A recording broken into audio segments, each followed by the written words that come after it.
Well, hi students, everyone. Good morning. Well, this is Deepak Sharma here. So again, back in front of you people, and today we are going to cover a small topic. The topic name is in GST, Section 9. Students, let me write something on the board. Just see on the board, please. It is Section 9 of CGST Act 2017. Now students, first of all you should know what is called as Section 9. What does Section 9 stands for? Now Section 9 under CGST Act, to be more precise GST Act, it says that Section 9, the heading is Levy and Collection. Students, just see on the board, Section 9 says about levy and collection. Sir, what does it mean? What is called as levy? To levy upon is called as to charge. Levy is nothing but to called as charge. It means to levy is nothing but to charge. To charge what? To charge tax. Okay. Who will charge to whom? Obviously, government is going to charge to the taxpayer. So it is called as levy. Levy means to charge tax. Charged by whom? Charged by government to the taxpayer. So it is called as to charge tax by government, that is GST government or GST department, to taxpayer. To taxpayer. Okay. So this is called as levy. Now, once GST government charge GST, so obviously they will not only charge, they will also collect GST. That is why the second word comes is called as collection. Collection means whatever they charge, they will collect. Now they will collect what? They will collect tax. Obviously they will collect tax from whom? The same taxpayer. It means if suppose I am providing service, say I am running a coaching classes. So when I am providing service to my student, so I am liable to pay GST.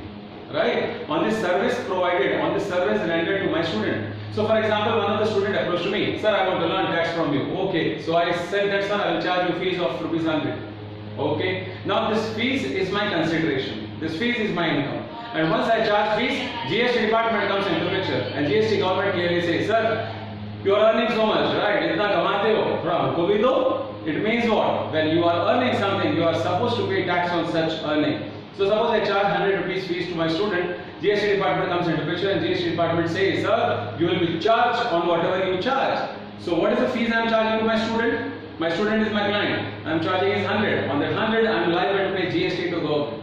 Now for example, in coaching industry, GST rate is 18%. So government is going to charge me. Government is going to charge me. I am a taxpayer. I am a coaching classes. It means we are the service provider. My student is a service receiver. So government is going to charge to service provider.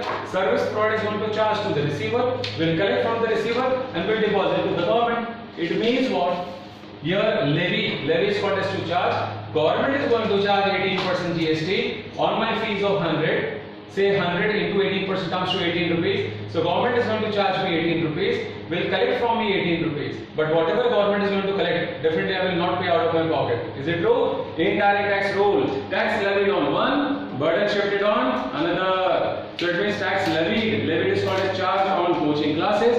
Coaching classes will shift that burden on client. Perfect. And for me, who is my client? Students. So students, the question is simple. Coaching classes is going to charge, whether government is going to charge GST to coaching classes. Coaching classes charging to the student. Collecting from the student will deposit to the government. So in this scenario, when I am charging 100 rupees fees to my student, I will not only charge 100, I will charge 100 plus 18% GST. So the fee receipt which I will issue to my student is not 100, it is 118. So I will issue fee receipt to my student 118, will collect 118 rupees, the total amount, of which 100 I will keep for myself and 18 I will deposit to GST government. This is the entire scenario. I hope the picture is clear. So as far as Section 9 is concerned, you should understand what is called as Section 9. Section 9 stands for levy and collection. Levy and collection. That is called as charge and deposit. Charge and deposit. It means whatever is being levied, the same is being collected. Now students, you can make a note of it whenever you feel so. You can pause the video and you can make a note whenever you feel so. Okay. Now students, let me move ahead. In this section 9, there are three major bifurcations. So let us understand those three major bifurcations. Number 1, just see on the board please. In section 9, there are 3 major bifurcation. Just see on the board. It is section 9. There are 3 major bifurcation. Which are those 3 bifurcation? Understand one by one each and every topic. Students, let us understand. Just see on the board please. Section 9, the first bifurcation is say FCM. Second is RCM. And the third one is ECO. What is called as ECO? Economics. Oh my God, foolish student. It is not economics. It is ECO. ECO stands for E-commerce operator. E-commerce operator. So let us understand one by one all these 3 terms. So today in this video, I will cover section 9, these 3 topics. These 3 topics are FCM, RCM and ECO. FCM, RCM, it's okay. FCM, RCM, ECO. Okay students, now let us understand a small concept called as ECO first. Okay, so this is a small video. Let me cover a small topic called as ECO. Then we'll cover RCM, then we'll cover FCM. Okay, students, now generally, who is liable to pay GST? Obviously, when GST, government is collecting GST, so they will collect GST from whom? True, from a taxpayer. So my simple question, who is a taxpayer? One who provides service is a taxpayer, or one who receives service is a taxpayer? It means a shopkeeper selling commodity is a taxpayer, or a buyer who is buying that commodity is a taxpayer. Are you getting my point? Let me explain this point first, so that we can understand this 3 bifurcation in detail. Now students, first of all you should know what does this full form stands for, what does this abbreviation stands for. FCM is nothing but forward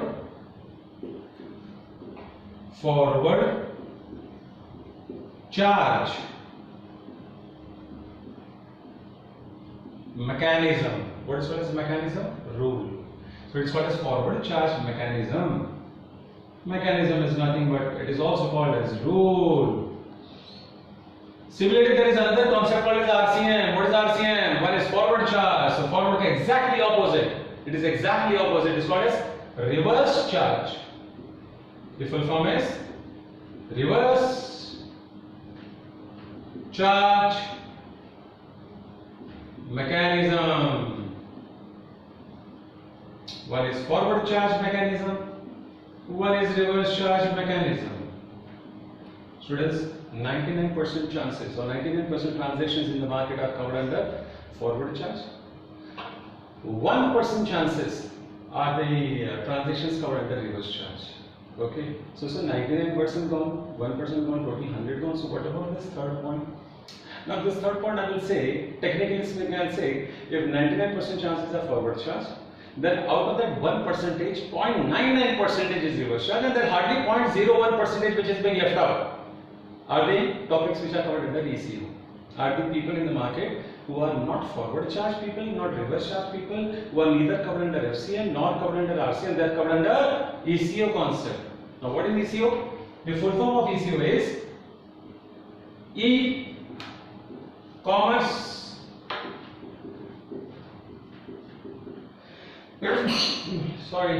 e-commerce operator.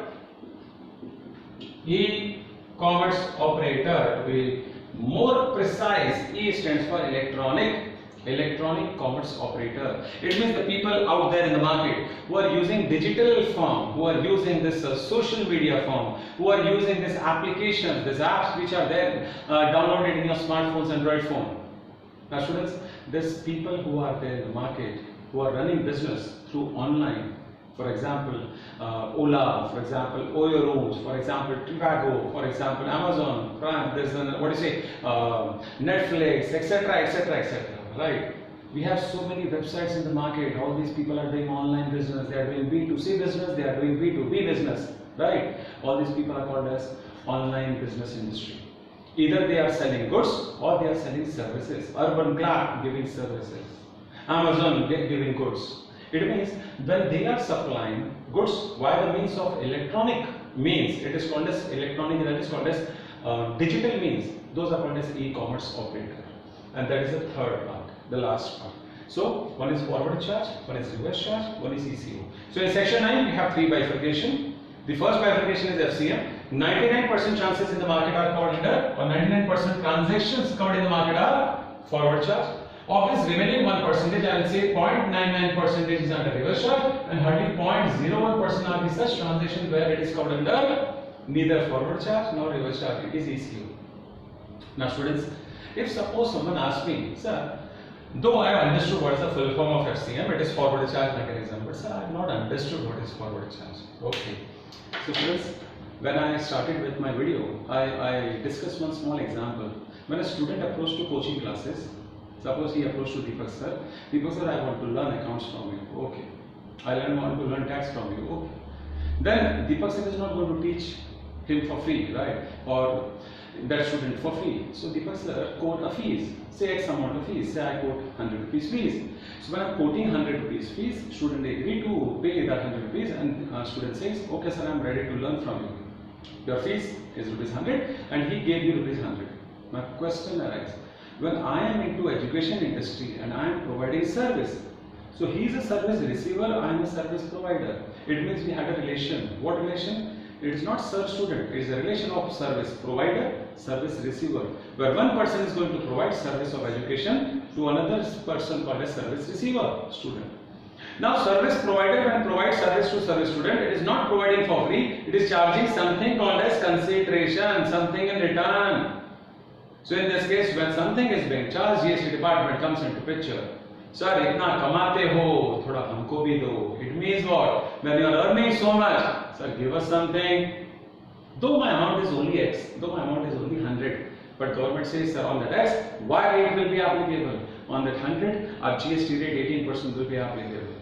So government is going to charge me on that 100, 18%, say 18 rupees. Now government is going to charge at 18 rupees tax. That is 100 into 18% is 18. This 18 rupees tax, who is liable to pay? Is this sir who is running coaching classes liable to pay? Is that student who is going to receive that service liable to pay? There arises a question. So obviously sir, student has to pay. But is it student is going to pay directly to the government? No. It means student is going to pay to the coaching classes? Yes. Means coaching classes duty is to charge to student 18 rupees tax, collect 18 rupees tax and deposit to the government? Yes. It means can I say we as a coaching classes, we as a mediator, we as a agent, we as a middleman between government and the student, we are charging to student, we are collecting from student and we are paying to the government. It means service provider charging to student, receiver, collecting from the receiver, deposit to government. This concept is called as forward charge. It means the one who is forwarding service will be charged. One who is forwarding is called as to provide. One who forwards service, one who provides service, one who renders service will be charged. In short, service provider will be charged. So that is what this concept is called as. When service provider is being charged, SP, service provider is being charged, is called as forward charge mechanism. So who is liable to pay GST? Is it service receiver or service provider? Obviously service provider. So service provider will pay GST. Because who is liable to pay? Service provider. So who is being charged? Service provider. So who will pay? Service provider. SP will pay GST. I hope the picture is clear. Now as far as reverse charge is concerned, what does reverse charge means? Obviously exactly the opposite. It is not SP, it is SR. Exactly right. SR is service receiver. So it is SR will pay GST. So how come it is possible SR will pay GST? And sir, SR never pay GST to the government. SR always pay to the SP. It means service receiver never pay GST directly to the government. Service receiver will pay to the provider. Provider will deposit to the government. Students, listen now. There are few list of items or list of transactions which are being prescribed by GST government in section 9. It is clearly mentioned there are few following list of services or few following list of goods which are covered under reverse charge. To be more precise, since in a syllabus we have reverse charge services, so I'll speak one example of service. When a lawyer provides service, advocate provide legal consultancy service to say one of the manufacturing company for fighting his legal case or some dispute which is going in the court of law. Now when lawyer is appointed as a legal representative on behalf of that company, and lawyer is providing a service to that company and charging 1 lakh rupees fees. Now question arises, who is service provider? Lawyer. What service is providing? Legal consultancy to company. So when lawyer provides service to company, lawyer is charging X amount of fees, and once he charges X amount of fees, GST department comes into picture. इतना कमाते हो, थोड़ा हमको भी दो. It means when you are earning something, please pay something to us. Now student, the question arises, on this 1 lakh rupees fees, suppose 18% is the GST. So 1 lakh into 18%, 18,000 is the GST. Who is going to pay this 18,000 GST? Is this lawyer, the service provider will pay, or that manufacturing company, that service receiver will pay? So there arose a question. If it is forward charge, obviously one who is forwarding, that is service provider, that is lawyer, will be charged. But if this service is covered in the reverse charge list of items, then here government has clear intention. Government says, sir, we will not collect tax from provider, we will collect tax from service receiver. It means who is liable to pay in this case? Is it lawyer providing service to company? Lawyer will pay GST, or that company who is receiving service will be liable to pay? Exactly. Company, the receiver will be liable to pay. Why? Because this is one of the list of items covered under RCM. So how do we will come to know whether this service is covered under RCM? So for that, I will upload a second video where these are the list of services covered under RCM. Okay? Then we'll understand those points. Now students, first just make a note that one is forward charge, where service provider is being charged and he is liable to pay. One is reverse charge, where it is not service provider, service receiver is being charged and service receiver will be liable to pay. So sir, what about this third topic, ECO? ECO is neither SP, service provider, nor SR, service receiver. Both the party will not pay GST. Oh my God, what does it mean? Sir, I have not understood, sir. It's not understood, sir. It's not clear. Okay, let me explain once again. ECO is a concept where neither SP nor SR, neither service provider nor service receiver. It is third party will pay GST. Who is going to pay? Third party will pay GST. It means who is this third party? Third party means outsider? No. It means middleman. Who is middleman, sir? I will explain this point. Middleman will pay GST. It is not SP, not SR. Neither SP nor SR. So it is neither service provider nor service receiver. They will not pay GST. It means on behalf of SP, a middleman will pay GST. Who is going to pay? Middleman will pay GST. This concept I will explain in detail. So students, first you should understand. In section 9, we have 3 bifurcation. There is no 4th bifurcation possible. So in section 9 stands for, students, section 9 stands for, yes, levy, that is charge. That is charge. So section 9 stands for levy and collection, to be more precise. So section 9 stands for levy. Levy is called a charge. There are 3 types of charge: forward charge, reverse charge, ECO. Forward charge mechanism, FCM. Reverse charge mechanism, RCM. ECO, e-commerce operator. In case of forward charge, the one who is providing service will be charged. Service provider will be liable to pay GST. In case of reverse charge, one who is receiving service will be charged. Service receiver will be liable to pay GST. In case of ECO, it is neither SP nor SR. It is third party. A middleman will be liable to pay GST. Take a pause. We'll continue with a small topic, FCM, in the next video. Thank you.